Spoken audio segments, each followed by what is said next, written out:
Los políticos, después del paro y la economía, el gran problema de España es lo que piensan más de un 30% de los ciudadanos. Cada vez son más los que lo citan como una de sus grandes preocupaciones. Buenas noches, señores, bienvenidos a Kilómetro Cero. Sí, y lo van a descubrir en los próximos minutos, no es el plató habitual de este programa de Kilómetro Cero, es cierto, pero lo importante lo vamos a recuperar en breve, ya lo verán ustedes. Lo importante no es tanto dónde se dice, sino qué es lo que se dice. Y vamos a hablar largo y tendido, a lo largo de este Kilómetro Cero, hasta las 12 de la noche, de la clase política española en el epicentro del debate de este país.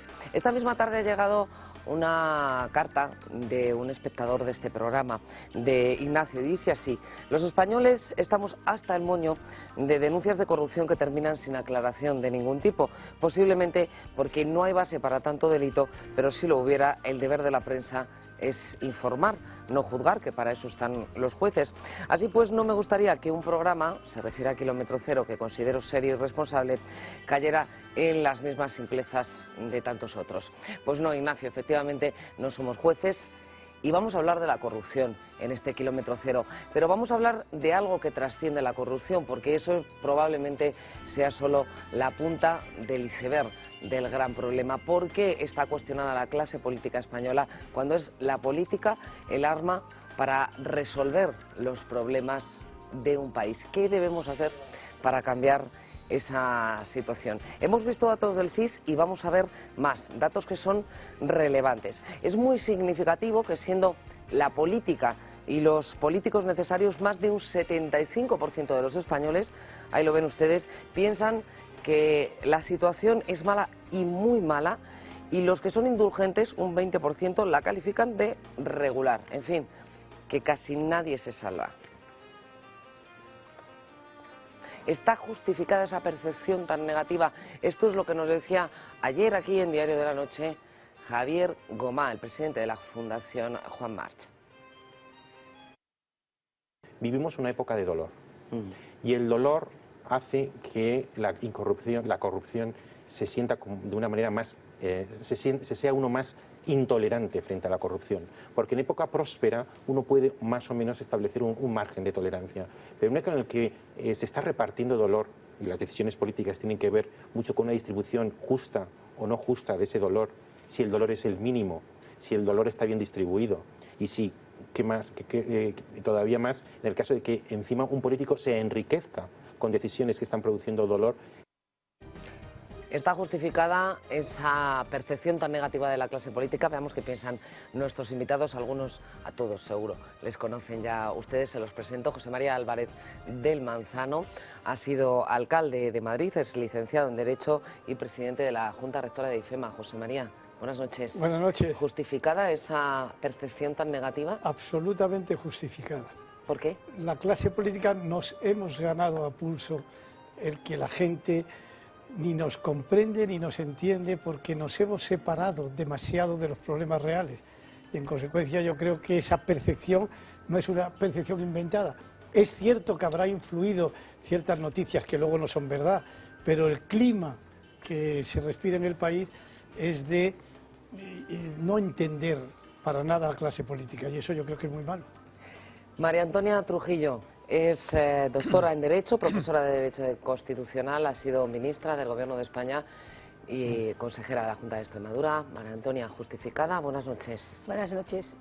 Bueno, yo creo, no quiero hacer ahora una crítica a las encuestas privadas o públicas que se realizan en nuestro país. Esos datos que hemos visto son del CIS. Sí, digo públicas o privadas, pero es verdad que los ciudadanos contestan sobre lo que se le pregunta. Si se le preguntara por banqueros o empresarios en este país, probablemente también tendrían una respuesta similar a la de los políticos. Y yo creo que los políticos son el reflejo de la sociedad. Los políticos proceden de la ciudadanía, proceden de la calle, salen de la calle. Yo creo que el foco está puesto ahora en los políticos. Pero de la misma forma que hay muchos ciudadanos honrados, hay muchos políticos honrados. De ello vamos a hablar también en este Kilómetro Cero.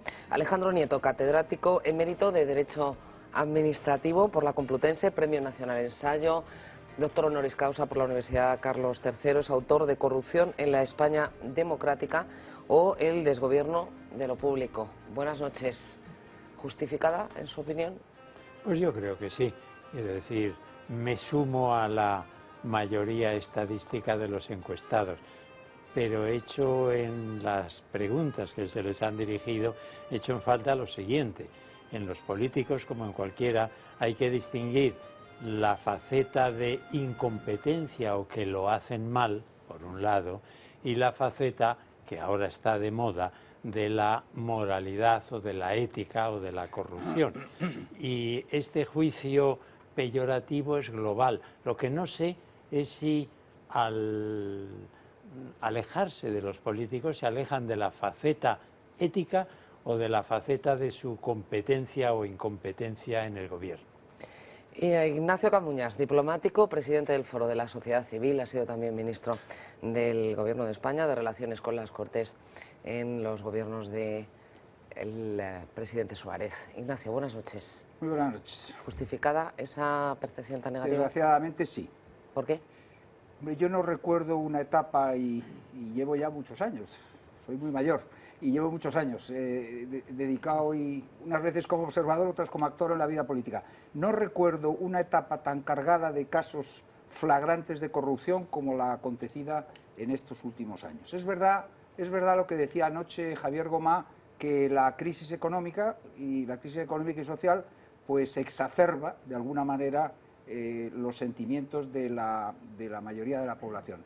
Pero hay que decir que la indignación también y el cansancio es por la cantidad de tiempo que hemos perdido en lo que se denominaba la regeneración democrática. Se nos había prometido que había que regenerar la democracia, lo cual quería decir que no estábamos funcionando bien. Y sin embargo, tanto todo el mandato del presidente Aznar como del presidente Rodríguez Zapatero, pues no se ha hecho nada por regenerar la vida democrática y claro, estamos ahora pagando los vidrios rotos de la inacción y de la pasividad y se ha creído que todo el monte es orégano y que aquí se podía hacer todo, que no iba a pasar nada. Como es verdad que los últimos casos que han acontecido en los últimos tiempos pues siguen sin resolverse y nadie ve que se castigue realmente al corrupto, pues hemos llegado a una situación muy lamentable. Pues vamos a estudiar esa clase política desde todos los ángulos, pero antes lo que más nos interesa, ya lo saben ustedes, son sus opiniones. Tenemos algunos mensajes ya en Facebook que sabemos que nos estaban esperando, en Twitter, pero Sergio, recuérdanos, para los que lo hayan olvidado, ¿cómo se pueden poner en contacto con nosotros? Buenas noches. Buenas noches, Ana. Pues sí, ya estaban impacientes nuestros espectadores por volvernos a ver. Estamos contentos de estar de nuevo con todos ustedes y de poder darles voz. Ya saben que tienen 3 formas de participar en nuestro programa. Queremos conocer sus opiniones y conocerlas aquí en directo también. La primera, a través de Twitter, pueden seguirnos, nuestro usuario @KM0 Telemadrid, el hashtag para opinar este martes, almohadilla KM0TM. También pueden seguirnos a través de Facebook. Nos buscan, nuestro usuario es KM0 Telemadrid, pinchan en me gusta y ya pueden dejarnos sus opiniones en nuestro muro, al hilo de cada tema que propongamos aquí en el programa. Y la tercera, a través del correo electrónico kilómetro cero, el 0 con número, @telemadrid.es. 3 formas de participar en nuestro programa y yo poco a poco iré desgranando las opiniones, Ana, de nuestros espectadores. Pues pídenos paso en cuanto tengas algunas opiniones y vamos comentándolas aquí en el plato. Gracias, Sergio. Vamos a entrar en materia, como les decía. Una de las críticas frecuentes, recurrentes hacia esa denominada clase política es que ha trabajado toda la vida a la sombra de un partido. ¿Cuántas veces hemos oído? Este señor lo único que ha hecho ha sido ocupar un escaño. Y de hecho se ha hablado también en las últimas semanas, han hablado 2 personas que siguen estando en la política, Joaquín Leguina y Esperanza Aguirre. Vamos a escuchar lo que ellos proponen, las exigencias que ellos proponen con respecto a la formación y también al trabajo que deben desempeñar los políticos en ejercicio, los gestores públicos. Yo voy a proponer en el Partido Popular de Madrid que para ocupar un escaño haya que haber cotizado a la Seguridad Social, o sido autónomo, o montado una empresa, o haber hecho algo antes. El número de de personas que dirigen ahora el partido y que no han trabajado nunca fuera del partido es demasiado grande. Hombre, que haya alguno vale, pero que sean la inmensa mayoría no vale. La época de Zapatero ha sido de una gran intensidad en el tipo de selección de personal sin haber tenido experiencias vitales fuera del Partido Socialista, ¿no?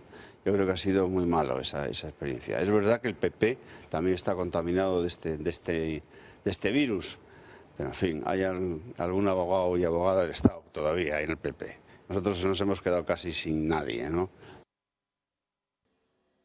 Jovellanos, Carlos III, el conde Florida Blanca, todos ellos referentes del pensamiento ilustrado español. Atrás quedan también Manuel Azaña o Victoria Kent, entre otros. Economistas, abogados, periodistas, ellos eran nuestros dirigentes. ¿Quiénes son los de ahora? ¿Es necesario un título universitario para ser un gran político? ¿Imprescindible el conocimiento de varios idiomas para liderar un país? La respuesta es no. No es necesario ni idiomas, ni titulación, ni siquiera experiencia laboral. Es una de las profesiones para las que no se requiere capacitación especial. No hay exámenes ni pruebas de acceso. Tanto es así que algunos se lo han tomado al pie de la letra. Han dado un salto directo, no han pasado por la facultad. Basta con ser leal a las siglas del partido para engrosar las listas electorales. Otros, diputados, alcaldes, senadores, incluso ministros y presidentes, lo son sin haber terminado la universidad. Sin embargo, se presentan como licenciados. ¿Por qué lo hacen? ¿Remordimientos? Hay ejemplos. Entre ellos, José Blanco o Elena Valenciano tienen estudios de Derecho, no son abogados. Pachi López, que tiene estudios de Ingeniería, no es ingeniero industrial como ponía en un principio en su biografía. Tampoco es doctora Carme Chacón, solo asistió a un curso. Francesc Vendrell, número 2 de Piqué en Cataluña, no es teólogo, solo estudió en un seminario. Montilla tampoco es economista, él, como otros muchos, también tiene estudios de. Esa es la fórmula. Una práctica que se repite una y otra vez. Políticos que falsean sus biografías para tener acceso a puestos de relevancia. Costumbre que contrasta con lo que hoy hacen la mayoría de españoles. Recortan su currículum académico para poder acceder a un puesto de trabajo. Hay crisis, no hay empleo. ¿Es esta una de las razones de la llamada desafección política? Que hay que estudiar para dedicarse a la política. Hay que trabajar en la empresa privada antes de saltar a la escena de lo público. Esto es lo que piensan en el kilómetro cero de la Puerta del Sol. Son las opiniones que ha recogido nuestro compañero Valentín Ortega. Yo creo que es imprescindible que tengan inglés, que tengan cultura y que no nos roben tanto. Y como mínimo universitario, sí, por supuesto. Es lo mínimo que se le puede pedir. Porque así es como podemos progresar. Pero mire, cuanto más listos, más ladrones. Me parece que podrían empezar por la A y la B, porque no llegan al catón. Una empresa se pide un título universitario para ciertos puestos de cierta responsabilidad. Yo creo que tienen la misma una responsabilidad muy alta y por lo tanto tienen que tener una preparación. Y el título universitario la da, es lo que en principio todo el mundo sabe. Totalmente de acuerdo, que primero hay que aprender a trabajar y luego a ser político, porque si no sabes esforzarte y no aprendes nada sobre ninguna profesión, mal vas a gobernar un país. Sí, yo creo que sí. ¿Qué aporta el sector privado para un político? Bueno, pues el saber sacarse uno mismo las castañas del fuego y no tenerlo todo tan fácil. Hombre, por supuestísimo, primero que se rompieran los cuernos con lo público y después que se dedicaran a hacer un poco más mejor que lo hacen, vaya. ¿Sí? No puede alguien que no sabe nada ser ministro de. Y un funcionario también, y cualquier asalariado. Estaría bien que fueran autónomos un año y se enteraran de lo que es pagarse las cosas. Tenían que trabajar ellos antes de ir ahí, exacto. Y que les pusieran menos sueldo y que trabajaran más. Pues ya lo ven, práctica unanimidad. Os doy la palabra. Os quiero poner dos referentes. Por ejemplo, en Francia, no es que haya que pasar por una escuela concreta, pero la mayoría de los políticos pasan por una escuela con unos estudios muy exigentes. En otros países hay unos cursos de formación de las juventudes del partido para que tengan una formación quizá más adecuada para gestionar lo público. ¿Es necesaria esa formación? ¿Es necesario haber trabajado antes en la empresa privada como autónomo, como decía? Mira, yo tengo la experiencia de haber hecho muchas listas electorales, porque yo me he presentado varias veces y yo tenía que confeccionar las listas. Y yo siempre he exigido personas capaces para realizar el trabajo para el que yo quería destinarla. Y me peleaba con el partido, diciendo, no me pongáis adultos ociosos, comprarles un piso. Yo lo que quiero es gente que tenga capacidad para resolver los problemas de los ciudadanos. Eso quiere decir que tienen que tener específicamente un título específico, que tienen que saber idiomas. Lo que tienen que tener es capacidad suficiente, cultura, para el puesto que va a desempeñar. No es lo mismo desempeñar el puesto de ministro de Economía que de un determinado puesto en una concejalía. Por tanto, lo que tienen que ser son personas, primero, cultas, segundo, honradas, tercero, con capacidad de tomar decisiones. Y yo no creo en la carrera política. Y los que son los que hay ahora mismo lo son, cultos, con capacidad de tomar decisiones, porque a veces miramos parlamentos... Pero ahí hay dos cosas distintas. Pero yo siempre abierta. decía, entonces me decían, la titulitis de Manzano, no, si yo no quiero una titulación específica, yo lo que quiero es que sean capaces. Personas capaces, no, perdóname. Y la diferencia de hoy con respecto a los políticos que hicieron la transición, entre los cuales está Ignacio, y estaba yo también en su momento, es grande, porque ahora... En nuestro partido también hay carreras en la política y antes éramos profesionales que nos dedicábamos un tiempo más o menos largo a la política, pero no vivíamos de la política, sino vivíamos para la política porque creíamos que había que cumplir una obligación. Eso ha fallado ahora. José María, a mí me parece que está desenfocado el problema. Tú mismo has mencionado algo que a mí me parece horrible. ¿Cuál? 30 años después del comienzo de la vida democrática, cuando yo hacía las listas. Bueno, pero ¿cómo se puede seguir haciendo listas? Perdóname, Ignacio. Aquí lo que hace falta es abrir el sistema electoral, sí, pero acabar con las listas cerradas. Aquí no hace falta hacer oposiciones ni tener títulos universitarios. Ignacio, no hagamos democracia. No hagamos democracia. Alguien tiene que poner a las personas capaces. No, es que yo no creo en el sistema de listas. Yo quiero ir contra el sistema de listas cerradas y bloqueadas. Y no quiero que don José María Álvarez Manzano nos haga la lista. Pero ¿cómo se presenta uno a la política? Como se hace en todos los países democráticos desarrollados. En circunscripciones pequeñas concurren varios candidatos y el electorado puede votar a uno. No confundan la circunscripción con la manera de elegir. Claro que tiene que haber circunscripciones pequeñas y claro que tiene que cambiarse la ley electoral. Sin listas Perdóname, cerradas. pero alguien tiene que determinar la idoneidad de las personas que se presentan.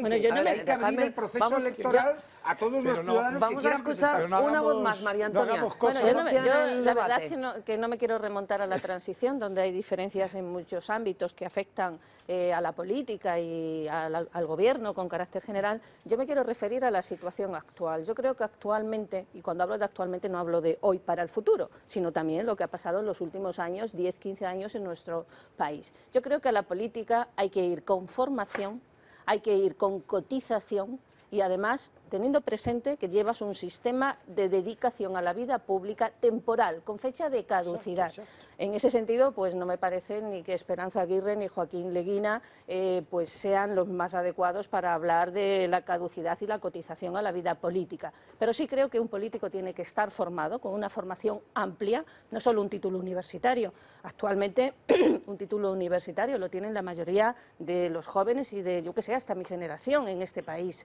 Entonces, creo que esto ya de por sí es necesario, pero hay que con una formación mucho más amplia, con una capacidad de gestionar, de liderar, que se acredita no solo por la formación, sino también por haber tenido experiencia laboral. La política hay que ir con una mochila de haber cotizado a la Seguridad Social, con una cotización. Y además, sabiendo que debes tener una limitación en tu dedicación a la política. Y cuando hablo de una limitación de dedicación a la política, no me refiero solo a ser un cargo político de primera línea, sino la vida política se expande, se extiende sobre todos los órganos del Estado, sobre todas las empresas públicas.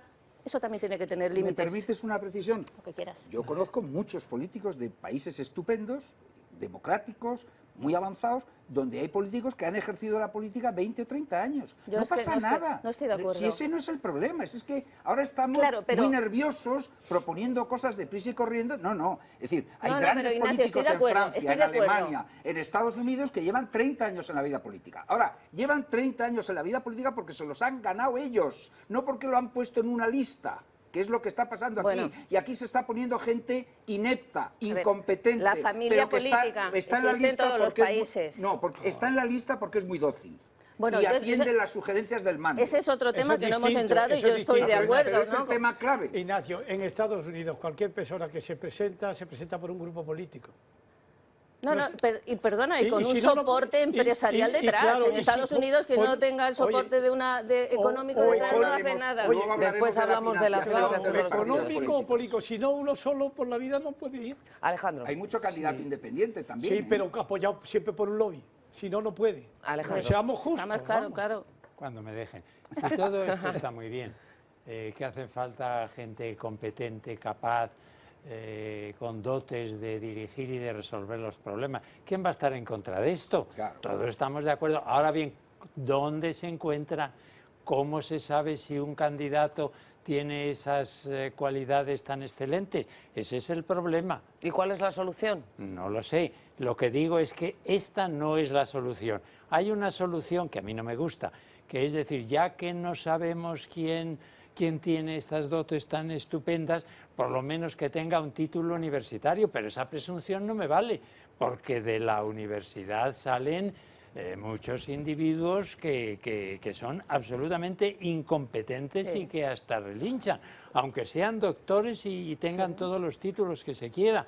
O sea, el suplir las dotes reales con un título no vale. Claro, pues entonces hacer esas listas electorales... es que no hay que hacer listas. Hagamos listas Son cosas distintas. abiertas o cerradas. No, ni abiertas ni cerradas.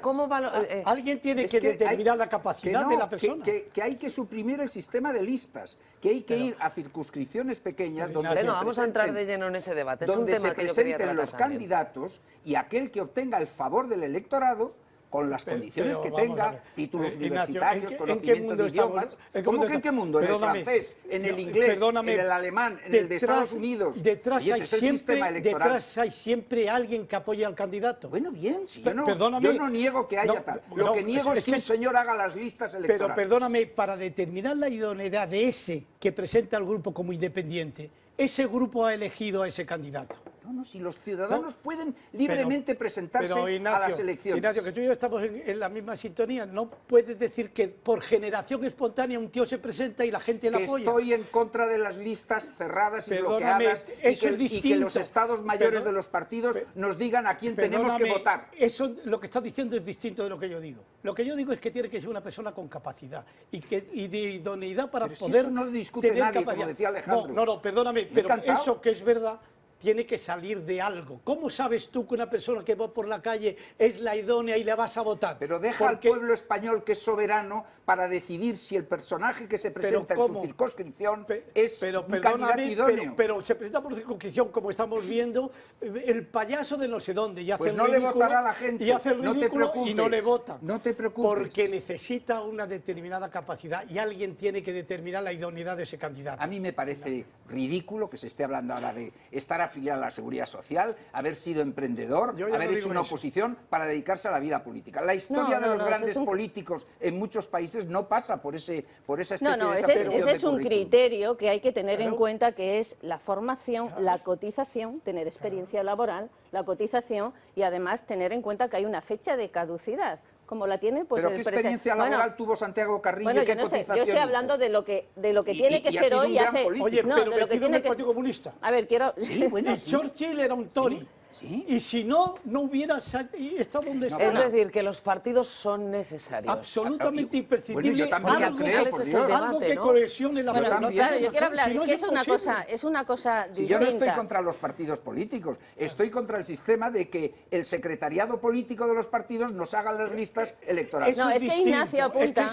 Oye, yo quiero intervenir sobre el sistema electoral. Es que Ignacio apunta otro tema que también está en la calle y está entre los expertos, los académicos, los políticos y los empresarios, que es nuestro sistema electoral, que tiene su base en la Constitución y en la Ley Orgánica de Régimen Electoral General, y que probablemente haya que cambiar las dos cosas, porque estamos de acuerdo en un sistema de listas distintas. Yo estoy de acuerdo. Yo, cuando he sido diputada porque alguien ha dicho, oye, tú vas a ir. Y cuando alguien ha decidido que yo ya no podría estar, ha dicho, ya no vas. Entonces, claro, yo creo que esto es distinto, el sistema electoral, pero en eso es que también lo compartimos. ¿Cómo tienen que ser las listas? En mi opinión, no tienen que que ser desbloqueadas, tienen que ser abiertas. Yo no que estoy yo a pueda, favor del no, sistema de listas, ¿eh? No, tienes que presentar a gente, ¿no? Tienes Claro. que establecer un sistema, Bueno, ¿cómo te vas a presentar pero el que no quiera? sin listas, sin Vale, listas. perfecto, pero se llama un sistema de listas abiertas, que Claro. se presente el que quiera. Pero los partidos son unas asociaciones de relevancia constitucional a través de las cuales se forma y manifiesta la voluntad popular. Imprescindibles. Ahora, tal como son los partidos políticos hoy, pues no, sinceramente. Yo creo que en eso entonces, estamos otro muchos de tema. acuerdo. ¿Por qué los partidos políticos están mal organizados? ¿Por qué el aparato de los partidos políticos manda tanto? ¿Por qué, en definitiva, no existe en ningún partido una democracia auténtica interna? Eso es otro tema. Pero es un tema importantísimo. Claro, pero es otro tema. Pues no vamos a ir resolver el diseccionando tema por tema. Democracia interna y funcionamiento democráticos.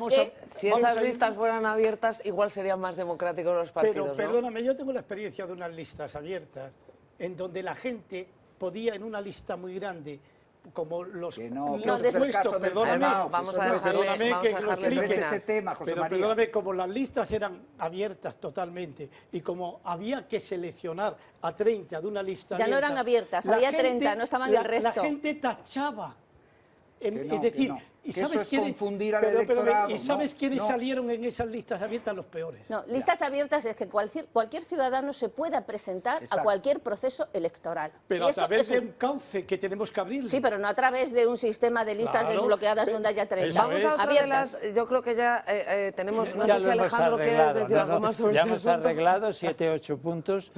Yo creo que podemos pasar al noveno. Yo creo que para podemos pasar- arreglarle también con la misma rapidez con que hemos despachado a los anteriores. Dios mío, en 10 minutos. Hay otro asunto que ha generado ¿Has visto lo también listo que somos? controversia Pues sí. en los últimos días y es la de los jóvenes. Fue la alcaldesa de Madrid, Ana Botella, la que habló de ello. Decía, no debería haber nuevas generaciones o juventudes en los partidos y organizó un gran revuelo entre las propias nuevas generaciones del Partido Popular. Vamos a recordar lo que dijo Ana Botella. Yo tengo que decir que suprimiría las nuevas generaciones de los partidos.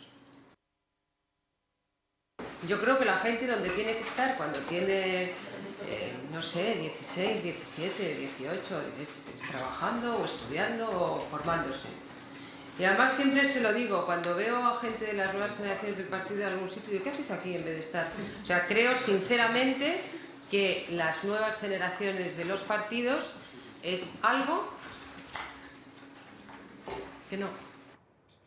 Lo tiene claro. Alejandro, vamos a dar la palabra a Alejandro en primer lugar, sí, ¿no os sí. importa? Alejandro, por favor.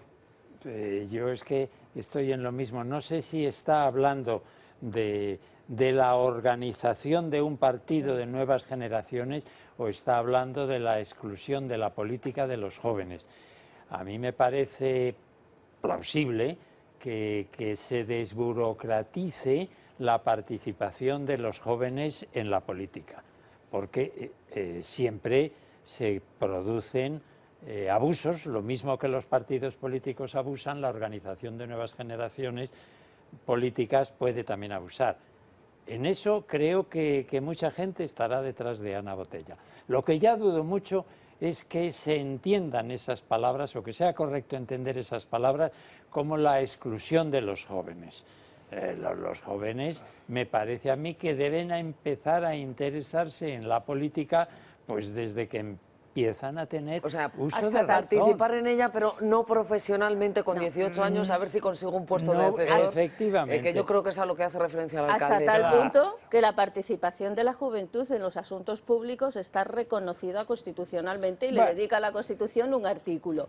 Pero de ahí a decir que las organizaciones en los partidos políticos, que yo creo que es lo que ha pretendido decir la alcaldesa de Madrid, tenía que ser distinta, es que yo también lo comparto. Porque los partidos políticos tienen su cuota de poder, su presencia en el aparato, en la organización. Y, oye, yo creo que tendría que ser distinto, menos burocratizado y tendrían que funcionar, pues lo mismo, con más democracia interna. O sea, sí a la participación de los jóvenes en todos los asuntos públicos, incluidos los partidos políticos, pero creo que con un sistema completamente distinto al que existe actualmente. Yo estoy absolutamente de acuerdo. Yo creo que lo que ha querido decir no excluir a los jóvenes de la política, porque el que tenga inquietudes políticas lo tiene desde joven y por tanto lo que hay que hacer es encontrar el cauce adecuado. Pero lo que tenemos que hacer, a ver si somos capaces, es reformar las estructuras de los partidos, que es distinto y que es lo que yo creo que ha querido decir Ana Botella. Los jóvenes en la política, sí, metidos en la estructura similar a la de los mayores y con los mismos problemas, pues yo eso creo que no debe ser así. Y con los mismos puestos en algunos casos. Y con los mismos puestos, eso no debe ser. Y segundo, yo lo que sí creo es que desde joven lo que no puedes es pensar en vivir de la política como medio de mantenerse en la vida. Si tienes vocación política, como es lógico, puedes estar 1000 años, pero lo que no puedes es hacer de la política una profesión. Para poderte ir de ella cuando quieras, para no depender exclusivamente del grupo o partido político o grupo social que te haya metido ahí, sino que tengas la libertad de entrar y salir de la política, porque la política es para realizar un servicio a la comunidad y no para vivir de la comunidad. Todos conocemos a muchos jóvenes de las organizaciones juveniles, de los partidos políticos, que han acabado su titulación o no la han acabado y son directores generales y tienen o diputados incluso. En fin, es vivir de la política de acuerdo con esas organizaciones y yo tampoco comparto eso. Tenemos muchas opiniones, me está diciendo Sergio Muyor, de nuestros espectadores en Facebook, en Twitter, por mail. Es un tema que levanta pasiones, ¿verdad, Sergio? Sabes, ya conoces a nuestros espectadores y te puedes imaginar qué es lo que piensan cuando sacamos el tema de nuestros políticos. Vamos a empezar a través del correo electrónico. Manuel dice que el político es un ciudadano al que le corrompe el poder o la disciplina de partido. La disciplina de partido es el catecismo del político para ejercer el poder anulando su propia opinión. Generalmente lo hace por grandes privilegios a los que nunca renuncian. Ramiro, cuando veamos un poder judicial independiente totalmente y veamos a los políticos corruptos en la cárcel, entonces podremos dormir tranquilos. Hay que hacer cambios en el sistema de elección de nuestros jueces y también de los políticos. A través de Twitter, Carlos dice que ni idiomas, ni formación, ni experiencia, solo estudios de... Pues lo siento, pero no, sin trabajo previo no se puede gestionar. Lucrecia, el ex primer ministro británico John Major nunca terminó el bachillerato, jamás presumió de ser licenciado. Luis, para ser político lo importante y obligatorio es ser honrado, trabajador y buen gestor. Francisco Javier, cuando existe dinero de por medio, hasta el más bueno y honrado termina por corromperse indebidamente. Joaquín, la política no es una profesión, sino una actividad temporal de servicio público. Deberían entrar solo los mejores, verdadera vocación. Y también nos llegan mensajes a través de Facebook. Alberto, es necesario que la política se especialice. De no hacerse así, los políticos son inmovilistas, se apoltronan en el cargo y luego no son capaces de prosperar por miedo. Esto es aplicable a todos los niveles. Pilar, los papás políticos meten en el partido a sus hijos para que empiecen moviendo las banderitas detrás de los líderes y vayan aprendiendo a no dar golpe y ganarse la vida fácilmente. Esto debería desaparecer. Y terminamos con Adrián, que supongo que lo dirá en tono de humor, porque si no es para preocuparse. Dice, estoy totalmente de acuerdo con las listas abiertas. Siempre he querido votar a Belén Esteban y todavía no he podido. ¡Viva la princesa del pueblo! Bien, no sé si tenéis algún comentario a raíz de lo que han dicho nuestros espectadores. Sí. Pues vamos con el tema candente estos días. Tenemos muchos otros asuntos, pero de lo que más se habla es de la corrupción. Casos concretos de condenas judiciales por financiación de partidos políticos. Hay uno, y es de años atrás, se ha hecho referencia a él en los últimos días Alfredo Pérez Rubalcaba, es el caso Filesa, es la única condena por financiación irregular de un partido, el Partido Socialista. Además, hace unos días, Unió Democràtica de Cataluña, el partido de Josep Antoni Duran i Lleida, ahí lo ven ustedes, pactó con la Fiscalía para evitar el juicio oral, acusar a su partido de financiación irregular. Es el caso Pallerols. Son dos casos concretos que hacen referencia a partidos políticos. Casos individuales de condenas, de sospechas, de imputados, hay muchos. El caso Bárcenas, de plena actualidad estos días, fue tesorero del Partido Popular. En Andalucía, bajo la investigación judicial, el caso de los seres falsos. En las primeras páginas de los periódicos, no sabemos hasta qué punto todavía los juzgados, las posesiones, la riqueza de los hijos de Jordi Pujol. En fin, que parece un asunto transversal. No sé lo que opináis vosotros. Yo creo que hay muchas cosas a hacer para... Es decir, yo tengo una perspectiva muy esperanzadora sobre el tema. La situación es muy mala, malísima, pero se puede arreglar. No tenemos que recrearnos en los continuos casos de corrupción que están apareciendo. Eso lo sabemos todos. Ahora, ¿qué debemos hacer? Pues debemos hacer varias cosas. En primer lugar, nosotros, como sabe bien Ana, el Foro de la Sociedad Civil acaba de presentar en un documento un manifiesto para la reforma un poco de las estructuras del Estado y para hacer frente a este problema de la clase política. Estamos proponiendo la supresión de las subvenciones a los partidos políticos. Es escandaloso. ¿Con eso se acaba el problema? No, he dicho una primera medida. Está corriendo el dinero a chorros a los partidos políticos y a las fundaciones que dependen de los Después hablamos de esa partidos políticos. financiación de los partidos políticos. Deja ahí el enunciado. No, sigue, bien, pero bien. Que no vayas más allá en ese asunto, porque creo que es un tema lo suficientemente relevante para darle más tiempo. Que hay que ir a un modelo de partido muy distinto al actual, donde hay grandes burocracias, grandes organizaciones, multitud de gente a sueldo de los partidos, y hay que empezar a centrar la vida política de los partidos en los grupos parlamentarios. En los países más avanzados, los que llevan el liderazgo de la vida política son los diputados, los congresistas. Pero los claro, senadores, volvemos a lo en que ese caso. planteabais antes, son Y los no que las se han maquinarias. ganado un Claro, escaño. Aquí es que van en listas de rada. Detrás está la evidente. empresa que le ha Por eso hay ayudado que a ganar un cambiar, escaño. por eso hay que cambiar la ley electoral, para que la gente que se ha ganado el escaño vaya al Parlamento y decida la política del partido, y no las burocracias que están a sueldo en las organizaciones centrales de los partidos. Y en tercer lugar, otra medida, hay que plantearse seriamente el Tribunal de Cuentas. Es una vergüenza que el Tribunal de Cuentas no resuelva los casos ingentes de malversación de caudales públicos y de corrupción. Se pasan años para que haya una sentencia y se sepa realmente lo que ha pasado. ¿Con eso acabamos con la vamos a ver. corrupción? El Tribunal de Cuentas y los tribunales de justicia, que son capaces de estar 17 años, como en el caso Pallarol, para poder sentenciar. No tiene sentido. La justicia, si no es rápida, no es justicia. Por tanto, tenemos que cambiar muchas cosas. Mira, yo voy a decir una cosa que a ver si lo compartís. ¿Por qué surge este clima de corrupción en el seno de los partidos políticos y en el seno de la sociedad en general? En general, no creáis que solamente está en el seno de los partidos políticos. Porque hemos perdido valores en la sociedad. Porque desde la educación primaria la gente, desgraciadamente, se ha acostumbrado a prescindir de los valores, porque la cultura del pelotazo y de hacerse rico como sea, porque la cultura del relativismo, todo vale si es en adelante, ha hecho que la sociedad esté absolutamente carcomida. Pero cualquiera, es decir, ¿cómo es posible que la prensa, digo un ejemplo, no me quiero meter con los deportistas que son amigos míos, pero cómo la prensa de pronto, cuando un tío mete el gol con la mano, no dicen qué vergüenza y el propio club pide perdón porque ha metido un gol falso? Le aplauden, porque estamos en la cultura de la equivocación, del engaño, del listillo. ¿Y eso cómo se puede remediar? Desde la educación, desde la familia, desde hacer una sociedad en que la gente no presuma de que va de capitales, de que engaña al fisco. Yo que soy inspector de Hacienda, eso lo siento mucho. La gente todavía...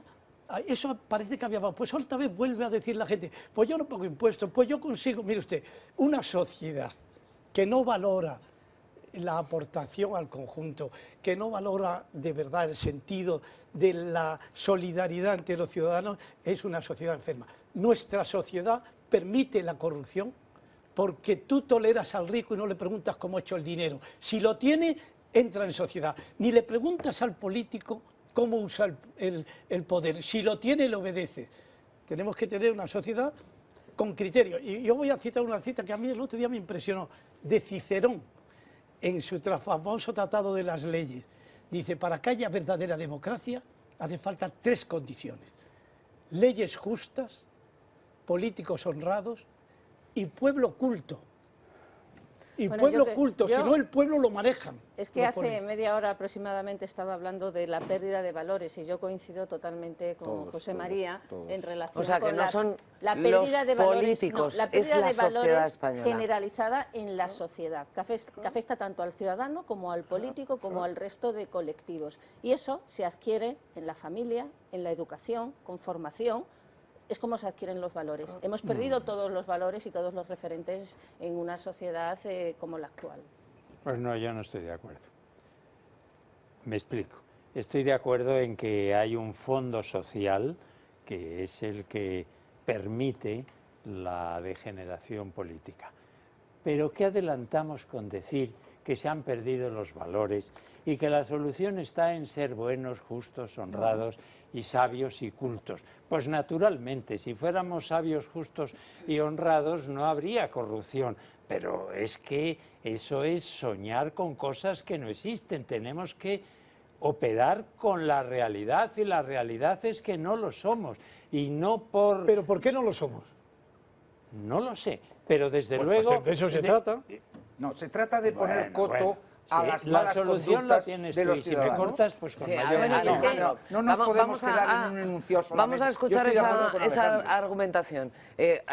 Los hay que son honestos, pero los hay que no lo son. ¿Y cómo evitamos que no sean honestos? Porque no solo todo el mundo tiene buenos valores. Pues es que no hay ninguna fórmula para eso. Porque ¿qué vamos Pero a habrá hacer? fórmulas Poner una disuasorias, asignatura. leyes, penas, Eso es etcétera. otra cosa. Claro. Bien, pues vamos a eso. Eso es Vamos otra a entrar cosa, ahí. pero claro, es que ya Ignacio nos ha arreglado la corrupción también en 5 minutos y tú pues enseñando a los niños a que sean buenos y con ayuda del Arcángel que tengan San- principios, no que sean buenos. que tengan principios y valores. principios buenos Justicia, igualdad, y principios libertad. valores con la colaboración del Arcángel San Gabriel, pues en un tenemos valores. Esto en la familia y en la escuela se enseña, ¿no? Y que las familias les enseñen, pues estupendo, pues vamos a decir a las familias que ellas sean buenas y tengan valores. No, que no se trata de ser bueno, Alejandro. Bien, Yo creo que estoy va mucho empleando más una allá. terminología Sí, un poco reduccionista, aparte de que también es terminología constitucional, con tu permiso, que haya valores, pero es que los valores no se compran en el mercado. ¿Cómo pongo yo o cómo meto yo en la cabeza de mis nietos que tengan valores? Pues a lo mejor... Enseñándoselo. Bien. Dando ejemplo. Bueno, pues ya somos aquí 5, entre los 5 nuestra familia garantizada. Y el resto de los españoles, pero ¿cómo es posible que alguien piense, y vosotros lo pensáis y probablemente tengáis razón y yo no, cómo pensáis que se pueden influir valores así desde un plató de televisión? Los valores han desaparecido. No lo hacemos aquí, hombre. Estamos trabajando con seres que no son reales. Y entonces, ¿cómo evitamos o tratamos de evitar ese problema de corrupción? Pues en fin, siguiendo a Ignacio Camuñas, siguiendo... O sea, que el Tribunal de Cuentas trabaje más rápido y sus condenas sean disuasorias. Los jueces... Eso es un granito. Por supuesto que hay mecanismos que pueden ayudar un poco. Y por ejemplo, hay que denunciar a los corruptores, porque se habla mucho de los corruptos, pero cuando hay corruptos hay corruptores. Hay empresas que pagan mordidas, hay empresas que corrompen a los alcaldes, a los concejales de ayuntamiento, etc. Es decir, hay que perseguir también la corrupción. ¿Las empresas buscan a los políticos o los políticos buscan a las empresas o es la pescadilla que se muerde la cola? Quiero aportar una pequeña pequeña reflexión en relación con lo que se ha comentado antes.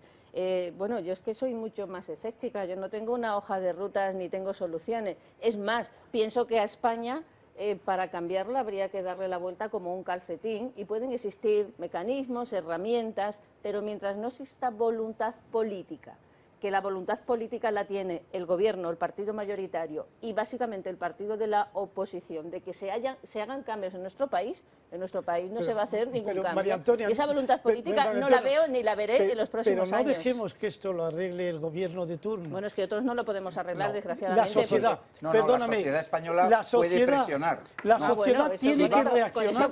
Si vamos a esperar a que este tema lo arreglen los partidos políticos, estamos perdidos. Estamos aviados. La sociedad, con eso cuento, pero desde luego respetando a nuestro amigo Alejandro, respetando, si desde pequeño tú enseñas valores, pues como es lógico, la naturaleza humana te desviará a uno y a otro mejor, pero tienes un cauce por donde dirigirte y la sociedad tiene que tener unos cauces que se aprenden en la educación y se aprenden en el seno de la familia y se aprenden en el colegio y se aprenden en la universidad, como se aprende el comportamiento y así surge el principio ético de convivencia.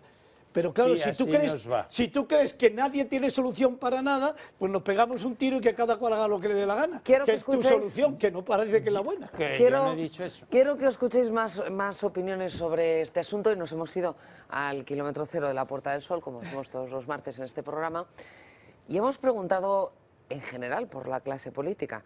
Bien, pues solo se habla de la corrupción, o sea que el clima social de exigencia parece que va tomando forma. Véalo.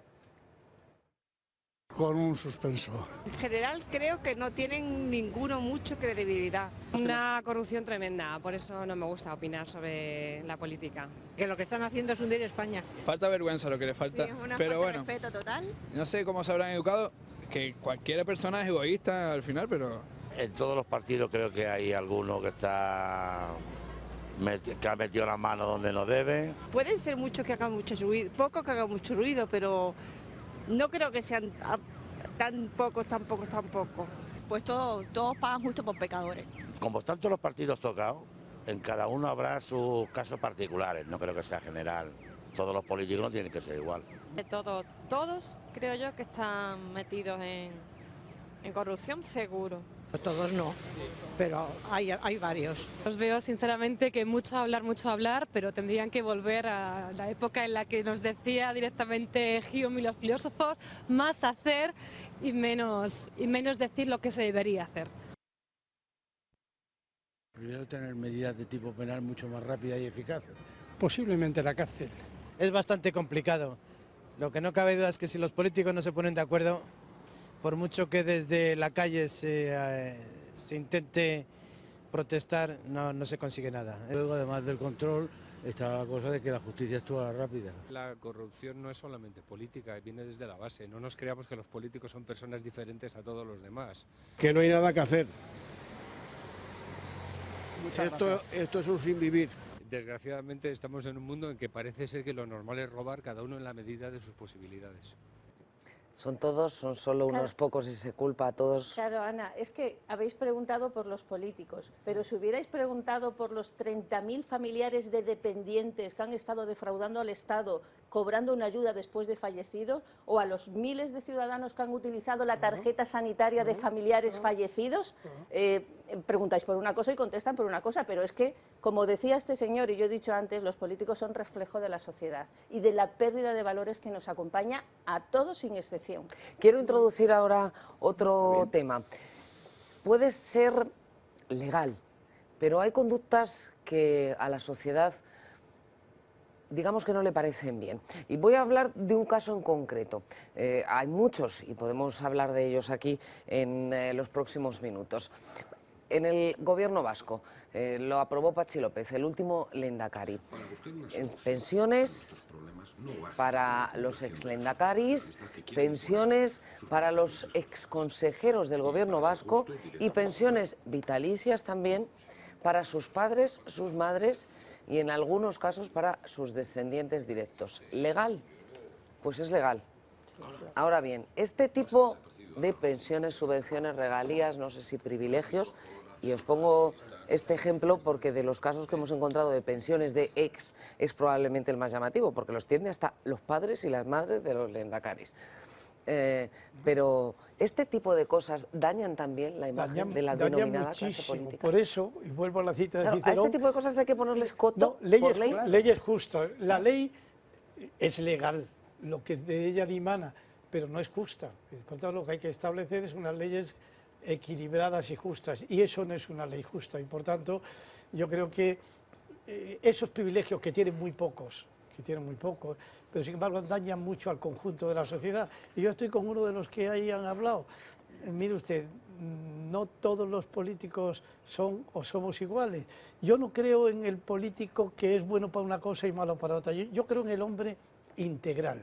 Si el hombre tiene un comportamiento con unos principios determinados en su vida privada, los tiene que reflejar en la vida pública. No vale decir soy bueno en la vida privada y malo en la vida pública, o al contrario.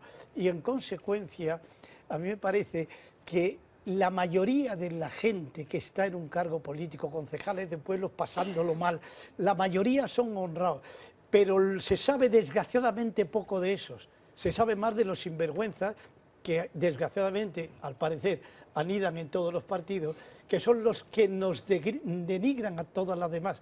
La clase política como clase hoy está por los suelos por culpa de unos pocos, desgraciadamente. Y yo os pregunto, porque habéis formado parte de partidos o habéis participado de alguna manera en yo la vida sigo política, formando parte de un partido, vamos. Alejandro, más o menos se sabe quién es el corrupto o hay signos que destacan. ¿Por qué los honrados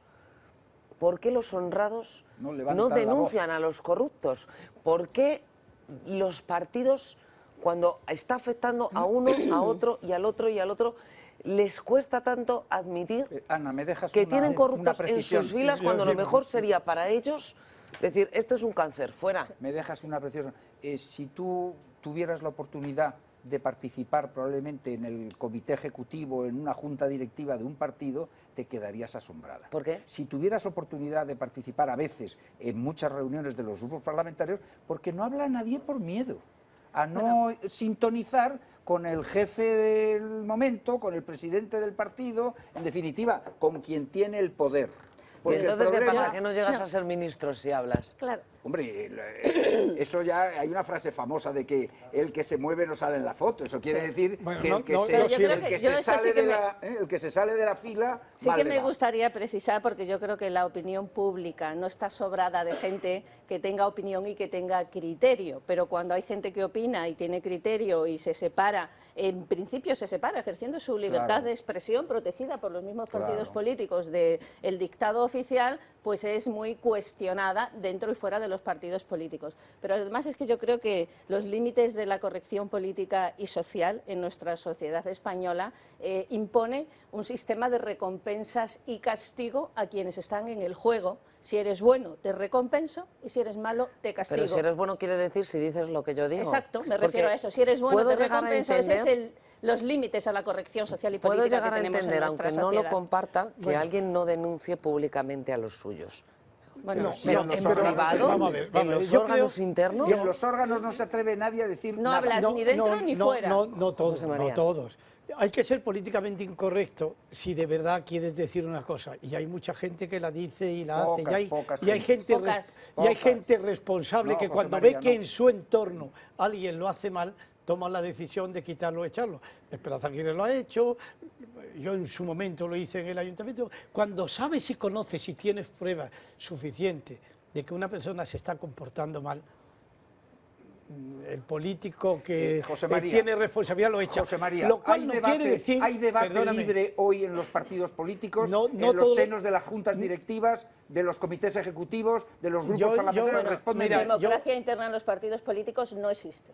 Eso digo. Perdóname, existe, lo que no existe es información. Y aunque la ley de partidos políticos haya regulado un poco el funcionamiento democrático, no existe información de todo lo que pasa en los partidos políticos, pero sí tienes la oportunidad de expresarte con libertad en los órganos del partido. Bueno, decimos que no existen los términos en que nos gustaría que existiera dentro de los partidos políticos. Yo te lo digo por el partido político. Puedes hablar perfectamente, otra cosa es que después le guste o no le guste. En alguna ocasión, pues yo me he podido pronunciar y he dicho, no ha gustado lo que tú has dicho, pero lo puedes expresar con toda claridad. José María, una persona que conoce un caso de corrupción puede denunciarlo ante los órganos internos del partido. Debe. ¿Y se le aplaude por eso? Perdóname, debe. Y en los partidos políticos, al menos en el Partido Popular, y fíjate lo que estamos pasando ahora, hay un órgano dedicado, que es el órgano que debe de disciplinar a los que estén dentro de ese partido ese político. Órgano ha debido de estar tocando el violón con el tesorero del partido durante tantos años. Pero perdóname, el caso de Bárcenas es un caso que nos tiene más indignados a los del Partido Popular. Pero con indignarse no se resuelve el pero tema. indignados, ¿por qué estamos indignados? Perdóname, porque por ahora lo único que son afirmaciones que ojalá no se comprueben. Cuando se compruebe, si es que se comprueba, como es lógico, se tomará la decisión que haya que tomar. Lo que no podemos es pura y simplemente para contrarrestar, decir ahora sí y ahora no. No. Vamos a ver, el que se comporta mal dentro del partido político sufre las consecuencias, sin duda alguna. A veces progresa. De comportar a mal. veces progresa incluso. Comportar mal. A veces progresa. Alejandro, bueno, aunque vaya en contra de las costumbres de esta tertulia, voy a contestar directamente a tu pregunta. Has dicho ¿por qué? Y has recibido una primera respuesta. Ya tenemos una posibilidad, por miedo. Y creo que en parte o en algunos casos esto sucede. Pero hay otras respuestas, todavía más generalizadas, porque es que, además del autor directo de la corrupción, están los coautores, están los beneficiados y están los que tapan todo. Eso es. Es decir, que están todos implicados. Claro. Y como están implicados, pues por eso se callan la boca. Y cuando se dice, ¿son todos los políticos corruptos? Respuesta, autores directos de la corrupción, pero corresponsables, no. Pero corresponsables, coautores y beneficiados, todos aquellos que no lo han denunciado. Es un sistema que habría que denunciar de arriba. El deber de denunciar corresponde a cualquier ciudadano. Todos aquellos que no lo han denunciado, todos aquellos que no han cogido la maleta y se han ido. Los demás sistémica. Lo están Desgraciadamente tapando. la corrupción. ¿Estáis todos de acuerdo en que la corrupción es sistémica? No, la corrupción es muy seria, consecuencia de la sociedad en que vivimos. No Perdóname, te remontes ahora. Perdóname, pero vamos a ser claros. No se puede apelar ahora a que toda la sociedad es corrupta. Perdóname, la sociedad, la falta de principios de la sociedad hace que el clima de la corrupción crezca y se tolere. Y no se debe tolerar. Y yo no estoy de acuerdo en el conjunto de lo que está diciendo nuestro amigo, porque no es verdad que el conjunto sea corresponsable y coautor. No, señor, cuando hay un tío que lo hace mal, hay alguien que lo pueda encubrir, pero si se descubre, el autor y el encubridor salen a la calle. A las pruebas me remito y a la situación me remito. Bien, pues seguimos teniendo muchas opiniones de nuestros espectadores en Facebook, a través del correo electrónico de este programa de Kilómetro Cero, en Twitter. Sergio, dinos qué opinan. Pues seguimos con propuestas de nuestros espectadores para combatir la corrupción política. Nuniter dice, si la justicia fuera tan rápida como la prensa y la prensa tan cauta como la justicia, los políticos corruptos no existirían. Gloria, ¿qué han hecho para impedir la corrupción los organismos de control, como el Banco de España o el Tribunal de Cuentas, el Fiscal General del Estado? Ellos eran los vigilantes que no cumplieron con sus obligaciones, también pagadas por los contribuyentes como están. Manuel identifica varios puntos o fuentes de la corrupción que tendrían que acabarse. Recibir subvenciones los partidos políticos, el poder de nombrar jueces, el poder de nombrar mandos policiales, disciplina de partido. José Manuel está de acuerdo con el señor Álvarez del Manzano que los padres debemos inculcar los valores. Pero si volvemos al tema de la corrupción política de hoy, deberíamos plantearnos qué papel tuvieron los padres de los actuales políticos. Otra cuestión, mientras los políticos hagan leyes, seguirán esquivando la justicia. Carlos, a través de Twitter, nos escribe que sin educación y formación no hay nada. José Luis, endureciendo el Código Penal y que además del delito se cuantifique el daño a la sociedad por la sustracción del dinero. Javier, con medios de fiscalización del ciudadano al partido y sobre todo retirándoles el dinero público. A través de Facebook, Juan Pedro dice que la solución son unos ciudadanos más exigentes e implacables, que se articulan en una sociedad civil que expulsa a tanto incompetente y chorizo. Yolanda, no nos engañemos, cada sociedad tiene, en cierta forma, los políticos que se merecen. Cuando realmente seamos todos responsables y honrados, todo cambiará. Muchas opiniones. No sé si querías decir algo, José María. Yo creo porque una de las cuestiones... que el conjunto está bien de lo que dicen. Y yo creo que debemos de sentirnos todos responsables en el sentido de que estamos todos con un criterio de tolerancia que no debía de existir. No, yo no me siento responsable, José María, honradamente. Bueno, una de las cuestiones... Ni individualmente, no, pero colectivamente estamos en una sociedad tolerante. Yo he denunciado en donde he podido y cuando he podido estas malas prácticas. Muy bien, yo también, pero eso no salva a la sociedad. Una de las cuestiones que planteaban nuestros espectadores y que también se ha planteado aquí en esta mesa era el tema de la financiación de los partidos políticos. Está regulada por ley, pero sí es cierto que la mayoría de los ciudadanos no lo conoce. Subvenciones públicas, dinero, aportaciones de los propios militantes, aportaciones de benefactores. De eso vamos a hablar en los próximos minutos, pero antes vamos a partir de lo que existe. ¿Cómo se financian los partidos políticos? Pues así. Mítines multitudinarios, campañas sin fin, merchandising en todas sus variedades, sedes de partido en cada rincón de España, o lo que es lo mismo. Sí, ingentes cantidades de dinero, millones y millones de euros para lograr al fin y al cabo un objetivo, el poder. Dicen algunos expertos que cuanto mayor es el gasto, mayor el número de votos. ¿Pero de qué se alimentan los partidos en España? La primera norma sobre la financiación nos lleva a los inicios de la transición.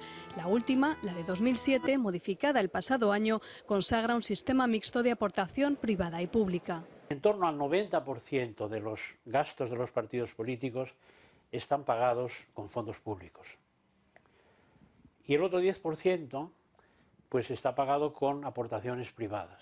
En el capítulo de la financiación pública hay 4 vías: subvenciones ordinarias anuales para el funcionamiento de los partidos, ayudas destinadas a gastos electorales, aportaciones dirigidas a los grupos parlamentarios y subvenciones para asociaciones y fundaciones vinculadas a partidos políticos. Inyecciones económicas que salen de las arcas del Estado, comunidades autónomas y corporaciones locales que se han incrementado en la última década. El último cálculo que yo hice me parece que estaba la financiación pública en torno a los 200 millones de euros para todos los partidos, de los cuales un 80-82% se reparten entre los 2 grandes partidos. Segundo apartado, el de la financiación privada, cuotas de afiliados y simpatizantes, donaciones o fondos procedentes de préstamos. La financiación privada no es mala, es muy buena, porque lo que hace es vincular la acción política a la vida social. Los países anglosajones no tienen financiación pública. Alemania sí, pero con limitaciones. No se puede dotar presupuestariamente con más dinero del que el partido consiga privadamente. De tal manera que la financiación pública venga a ser un complemento de la financiación de la sociedad. El control en cualquiera de los casos es prácticamente imposible y la falta de él, dicen los expertos, deja la puerta abierta a la corrupción. ¿Qué hacer para evitarlo? Lo primero que había que recuperar es la dignidad. Y después, reformas, la reconstrucción del Estado. Si no llegan, ay de España. No nos salva de esto la Comunidad Europea. La Comunidad Europea nos va a salvar de la crisis económica, pero no de la degradación política. Pues ahí lo deja. Tiene razón. Claro. Yo creo que la fórmula de financiación que está bien descrita y yo no estoy de acuerdo con ella. Es decir, yo creo que los partidos políticos, como los sindicatos, tienen que vivir de sus propios militantes. Pero tendrían mucho menos dinero, ¿eh? Afortunadamente, con eso se podían hacer menos mítines que sobran la mitad y que se llenan espectacularmente solamente para los medios informativos. Los mítines no solamente sirven para perder algún votante que te oye y dice este tío es imbécil. ¿Para qué se hacen los mítines? Para los medios políticos, para que salga en la televisión y que haya mucha gente y vengan aviones y bueno, trenes y autobuses pagados. Todo eso se suprimiría si lo pagaran los militantes, que es lo que tienen, y los sindicatos no tienen que decir nada. Los sindicatos tendrían que vivir de lo que cada cual cotiza. Eso depuraría muchísimas cosas y evitaría muchísimo la corrupción. ¿Por qué evitaría muchos casos de corrupción? Pues porque no se manejaría. Introduce ese sistema de financiación pues porque de los resulta partidos? que hay un tío que organiza el traer los autobuses y otro organiza el traer no sé qué. Todo eso es manejar unos fondos que al final son complejos y vienen las aportaciones, que las hay en todos los partidos políticos, de las empresas privadas. ¿Qué habría que hacer? Clarificar. ¿Usted a qué partido quiere apostar? ¿Al Partido Socialista? Pues dígalo, hombre, pero no aporte al Partido Socialista, al Partido Popular y a UPD y al qué, y reparte un poco entre todos, porque así estoy con todos. La financiación privada, que es una aportación más que pueden tener los partidos políticos, tiene que ser clara, que todo el mundo sepa. Yo, como ocurre en los Estados Unidos, yo apoyo a este candidato, pues apoyo a este candidato, pero no apoyo a 3 candidatos a la vez. Ya. María Antonia. Bueno, yo creo que la financiación de los partidos políticos está íntimamente conectada con la corrupción, pero hay que distinguir entre la financiación regular y la irregular, y de las dos puede surgir corrupción. Ahora, yo estoy de acuerdo en una financiación mixta de los partidos políticos. Probablemente disminuiría la subvención pública e incrementaría la financiación privada de los partidos políticos, pero no apostaría por una liberalización total, porque entonces sería cuestionable detrás de cada decisión política qué fuente de financiación es la que está detrás. Y en Estados Unidos, un país liberal que conocemos todos bien, hay una financiación estrictamente privada, aunque la pública es mínima. Hay sistemas europeos donde la financiación privada la financiación de los partidos políticos es menos pública y más privada. Y por otro lado, claro, cuando hablamos de financiación de los partidos políticos, oye, es que la legislación, la última, en el 2012, pues tiene, yo qué sé, muchísimas herramientas para controlar la financiación de los partidos políticos. Pero no me preocupa tanto la financiación regular como la irregular. Es decir, el dinero negro que llega a un partido político porque alguien de un partido político ha influido para que se adjudique una obra o un servicio público en un ayuntamiento, en una comunidad autónoma o en otra administración. Y esto es el tema de las comisiones, en el que no estamos hablando de financiación regular, que las donaciones privadas, estamos hablando de corrupción en sentido estricto de financiación irregular, que hay una fuente de financiación que procede directamente de la Comisión de Delitos. ¿Y cómo evitas eso? De la Comisión de Delitos. Transparencia. Bueno, oye, es que hay muchas herramientas, desde el Tribunal de Cuentas, desde... Oye, los partidos políticos están ya obligados a publicar en su web las cuentas. Es decir, si hay financiación pública, queremos saber en qué se gasta el dinero de los partidos, que la ley le permite gastárselo en muchas cosas. Es que los partidos políticos, desde sus mítines, su propia actividad... Yo no voy a defender aquí los sistemas de financiación y la corrupción, faltaría más. Hay mucho que progresar. Ana, vamos a hablar de medidas concretas. Primero, yo sí soy partidario de la supresión de la financiación pública a los partidos políticos. Lo digo con absoluta claridad.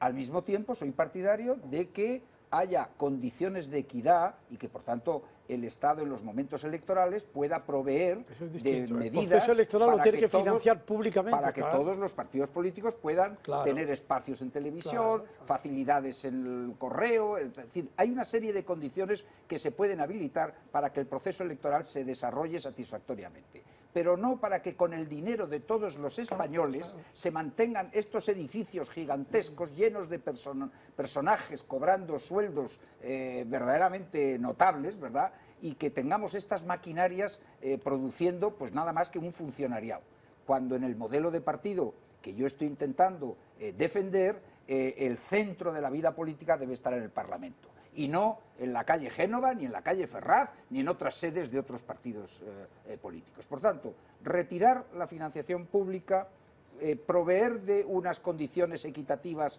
en los procesos electorales, destruir toda esta maquinaria gigantesca que es la que genera la corrupción normalmente, porque claro, para mantener esos cuantosísimos gastos, pues hay que proveer de medios que no siempre se obtienen por la financiación pública. Pero, sino ¿y por las otros donaciones privadas? Porque, por ejemplo, en Deben de Estados estar Unidos regladas, llega una farmacéutica y dice, este candidato defiende mis intereses, pues le voy a dar en dinero. Estados Unidos O los propios la ciudadanos. empresa da una instrucción a sus 1000 empleados y tienes a los 1000 empleados metiendo Claro, $1000 cada uno. porque defienden sus intereses. No, ¿Qué os bueno, parece los ese intereses de la sistema? empresa. Obviamente, digo, pero estamos el hablando de la candidato política y defiende la los intereses representación, de es esa distinto. empresa. Yo creo que debe estar reglada la financiación privada, es decir, con topes. Si hoy día con los medios de comunicación que hay, con Internet, se pueden conseguir sumas fabulosas si llegas al electorado verdaderamente con pequeñísimas cantidades. Basta que te manden 10 euros 2 millones de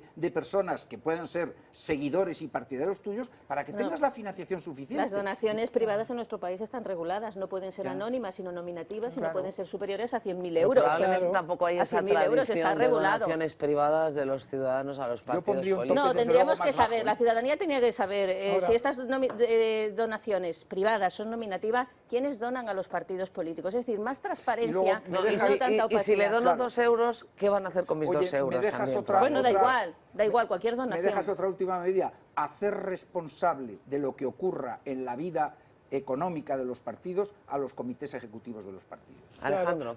Bueno, yo voy a decir una cosa. No, Alejandro. No, tenemos tiempo. Iba a decir sencillamente que yo no veo demasiada relación entre el sistema de financiación de los partidos y la corrupción. ¿Por qué? Pues porque los partidos buscan más dinero ilegal, cualquiera que sea su financiación. Si tienen un tope de 100 legal, pues y pueden ir a los 500 ilegales, van a los 500 ilegales.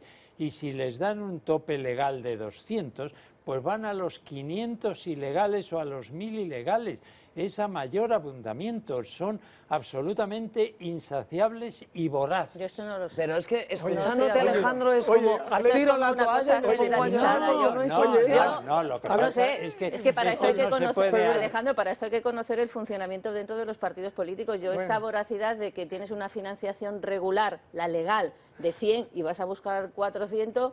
Yo solo la conozco por los casos de corrupción asociados a financiación irregular, pero no sé, yo la verdad es que conociendo un poco la vida interna de los partidos, Alejandro, no creo que sean tan voraces, no sé, puede ser. Yo llevo dedicándome a esto. Mi primer libro contra la corrupción, denunciando la corrupción, es del año 1993.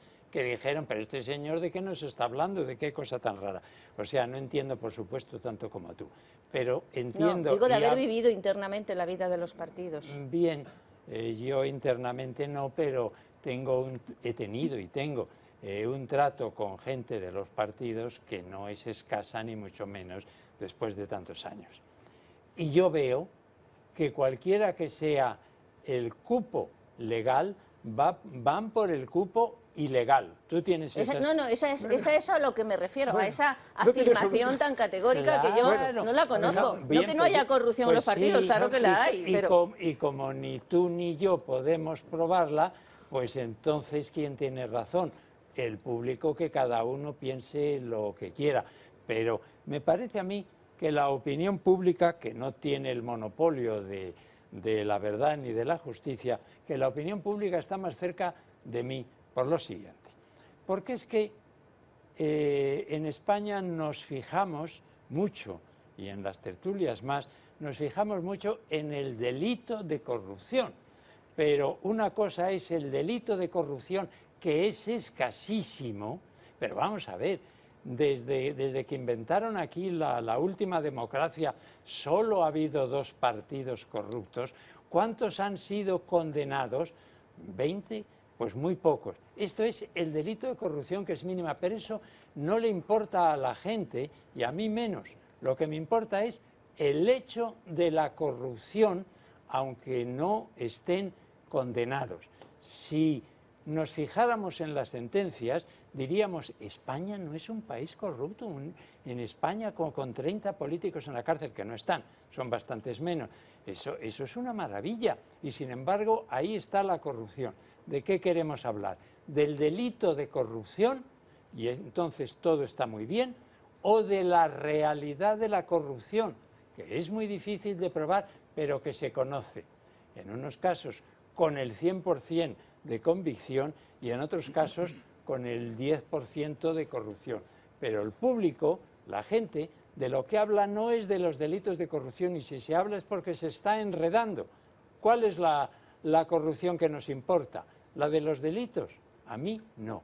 A mí me importa la corrupción que está operando. Pero entonces, ¿tú crees que la corrupción es incita a cualquier organización? ¿Siempre va a haber corrupción? Puedo contestar, Claro, no estoy supuesto. abusando, por lo siguiente. Mira, por supuesto que sí. Y voy a poner un ejemplo que es conocido por todos y nadie me va a desmontar. Vamos a ver. Hubo una época no lejana en que el adulterio era un delito. Y se condenaba por el delito de adulterio o del de amancebamiento, que no es lo mismo, pero es muy parecido, se condenaba a una persona cada 30 años en España. Luego, en España no había ni amancebamiento ni adulterio. Y sin embargo, los españoles sabíamos que había millones de adúlteros y millones de amancebados. Y nos venían, no, ¿cuál es el remedio? Pues poner más penas a los adúlteros. ¿Pero qué cuento es ese? Pero es que el ejemplo, perdóname, a mí no me vale absolutamente, porque según tú, todo el mundo tiene que ser adúltero o amancebado. No, a ver, no, pero hay muchos pero claro más que los la condenados. naturaleza humana, es que tú estás en la tesis de Hobbes, un lobo para el hombre es un lobo para el hombre, no fastidies. La naturaleza humana tiene defectos y tiene debilidades, pero tiene también muchas virtudes, y hay mucha gente honesta y mucha gente capaz. Ignacio, tú has dicho una cosa muy interesante antes, que es paradójico. Tú has dicho algo que sería importantísimo, que es que la vida se centrase en el Congreso de los Diputados. Fíjate la paradoja en que estamos, la vida política. Cuando el presidente del gobierno actual, o el que fuera, habla en las Cortes, tú hablas con la gente y dices, sí, pero habla en las Cortes, no se enterará del que hable para el pueblo, porque desgraciadamente la gente no identifica el Congreso de los Diputados con el pueblo. ¿Por qué? Ese es el gran problema que tenemos. La representación no es la debida. Pues eso es a donde tenemos que ir, y tenemos que vertir hacia que los representantes tengan tengan capacidad para representar de verdad a la gente. No, yo es que quería dar una visión distinta de la última reflexión de Alejandro Nieto en relación con lo que piensa, de lo que piensan los ciudadanos, porque claro, es que ha dicho, dice, la opinión pública está más de acuerdo conmigo cuando, sí, quizá, claro, pues por supuesto, ya sabemos de qué hablamos, cuando opina y lo vemos de esta forma, claro. Entonces, esto es una ironía, la opinión pública está de acuerdo cuando a muchos políticos imputados que se han presentado a distintos procesos electorales los han vuelto a elegir por mayoría absoluta. Esa es la opinión pública, esa es la ciudadanía, ratificando con mayoría absoluta a políticos imputados y después procesados y condenados. No a ellos, a la lista, porque iban en la lista. Claro. No, muchos de ellos... Si no hubiera listas, ya veríamos si hubieran salido esos. Algunos de ellos eran candidatos a presidencias de comunidades autónomas y de otros sitios. Vamos Entonces, a ver qué... Esa es la ciudadanía. Vamos a ver qué mensajes tienen nuestros espectadores. No sé si hay algún comentario sobre este asunto. Culto. Sin pueblo culto no podemos hacer democracia. Sergio, cuéntanos, ¿algún mensaje más? Opiniones unánimes a la hora de la financiación de los partidos. Nuestros espectadores dicen que se financien con dinero privado, que fuera el dinero público, como Carlos, por ejemplo, dice: no nos liemos, fuentes solo privadas. Si hay dinero público, abrimos la puerta a la corrupción. César además apunta a uno de los problemas de los partidos políticos: no les llega porque tienen un aparato político enorme. Nuno dice a través del correo electrónico: para rematar este magnífico programa de hoy, les propongo ir a Patentes y Marcas y pedir que nos cambien el nombre de España por el de Campofrío, dada la cantidad de chorizos que se fabrican. Y terminamos con un correo electrónico, con una reflexión de Manuel al hilo de ese debate que abrimos sobre los políticos honrados. ¿Por qué no dicen nada? Se pregunta Manuel: cuando un político muy honrado vota a favor de no constituir, por ejemplo, una comisión de investigación, ¿sigue siendo honrado? ¿Queréis responder a eso alguno? No, vamos a ver. Mi opinión, en contra de que se establezca una comisión de investigación. Las comisiones de investigación, tal y como funcionan en estos momentos, son un desastre, no sirven absolutamente para nada. Para eso tienen que funcionar los tribunales de justicia y no los órganos políticos en donde se produce una pelea de unos contra otros, uno mantiene la tesis A y la tesis B. Y da igual donde se produzca ese planteamiento de enfrentamiento para que no surja de verdad la realidad. La realidad debe de existir en los tribunales de justicia, que tienen que ser independientes del Poder Ejecutivo, que nos hemos cargado la separación de poderes, y lo dijo desgraciadamente Herguera diciendo que Montesquieu se ha muerto. Pues vamos a ver si lo resucitamos, hombre. Vamos al tema del día. Aquí cada día hablamos de corrupción, pero cada día desde una óptica distinta. Hoy en los pasillos del Congreso, ¿de qué se hablaba? De vamos a hacer un gran pacto por la corrupción. Contra la corrupción, por supuesto.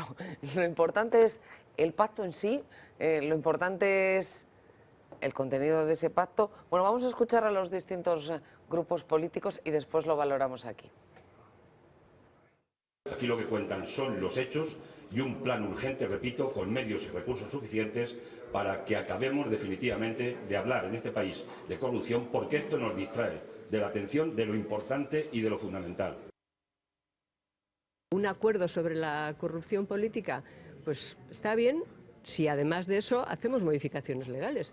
Si no, no sirve para nada más que para aparentar que estamos lavando la ropa, pero realmente lo único que estamos es extendiendo el agua turbia, insisto. Las reformas legales son imprescindibles. No es el momento. Este es el momento en el que el Partido Socialista tiene que pedirle al Gobierno que aclare su responsabilidad y el Gobierno o el Partido Popular o el Gobierno y el Partido Popular tienen que aclarar su responsabilidad ante este asunto. Creo que eso es urgente. No darse cuenta de eso y no entender que es una prioridad política absoluta es vivir de espaldas a la realidad social. Tenemos que volver a creer en la democracia y tenemos que tomar medidas decisivas. La solución es el pacto. ¿Qué pacto? No. Leyes, nuevas leyes, más dinero público. Lo del pacto es una broma, vamos, digámoslo rápido. Leyes pesada, como la mayoría de los pactos. O sea, que en eso han estado todo el día y resulta que no es importante. Yo creo que un pacto que no reforme la Constitución y además modifique la legislación vigente no tiene ningún sentido. Hay que hacer reforma electoral, hay que llegar a las circunscripciones, como dice Ignacio. Hay que moralizar a la sociedad, hay que hacer muchas cosas y hay que dejar que la gente no crea que todo el mundo es igual. No hay que ser tan pesimista como Alejandro, hay gente muy buena en todos los sitios, incluidos los partidos políticos. Alejandro. Yo creo que no hace falta un nuevo pacto sobre la corrupción, porque ya tenemos un pacto sobre la corrupción que lleva funcionando muchos años, un pacto de encubrimiento de la corrupción, y ese es un pacto de acero que nadie ha roto.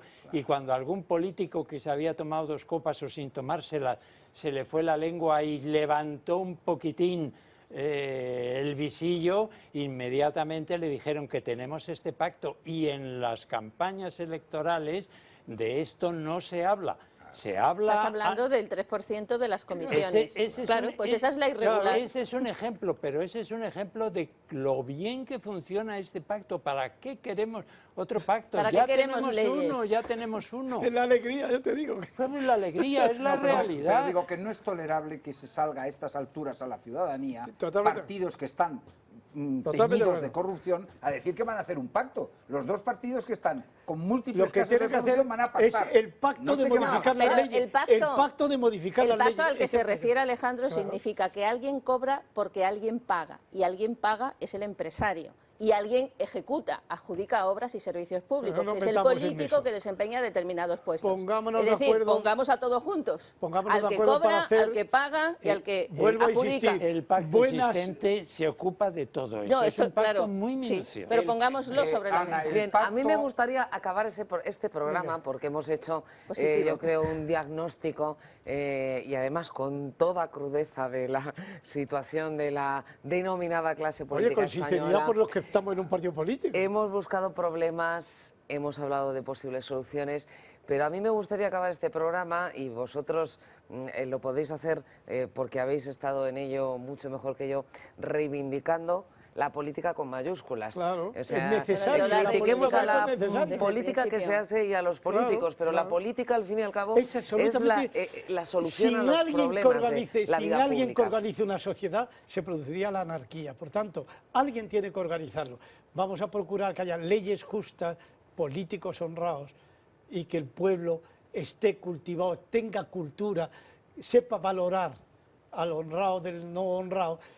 Tengamos unos medios de comunicación que no entren en el amarillismo, sino que de verdad condenen con pruebas absolutas cuando las tenga, e iremos mejorando la sociedad, porque la sociedad se puede mejorar, Alejandro, no estamos perdidos, se puede mejorar. No, yo quiero acabar diciendo que de la misma forma que hay muchos ciudadanos honrados, hay muchos políticos honrados. No. Muy breve, Alejandro, que me queda un minuto. Con eso ya lo has dicho todo, ¿no? Yo, Ignacio, a mí me gustaría 30 decir, segundos, por favor. A mí me gusta decir que España tiene solución, yo soy optimista, hay que tomar las medidas adecuadas y saldremos adelante sin discusión. Sí, señor, optimismo. Y la prueba la tenemos en los últimos 500 años de historia. Cada vez nos ha ido mejor.